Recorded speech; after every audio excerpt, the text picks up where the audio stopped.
You ask Tiger to solve. This deals with linear equations with one unknown. The final result is x equals 29640 over 343.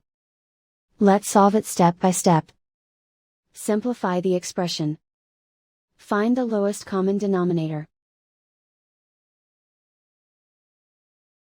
Multiply the denominators.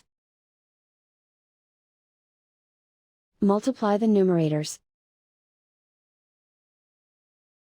Combine the fractions. Combine the numerators. Isolate the x. Multiply both sides by inverse fraction 741 over 343.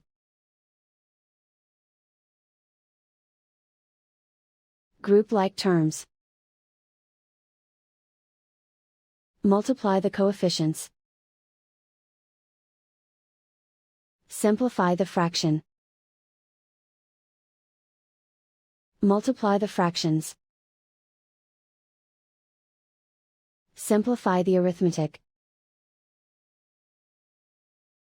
And so the final result is x equals 29640 over 343.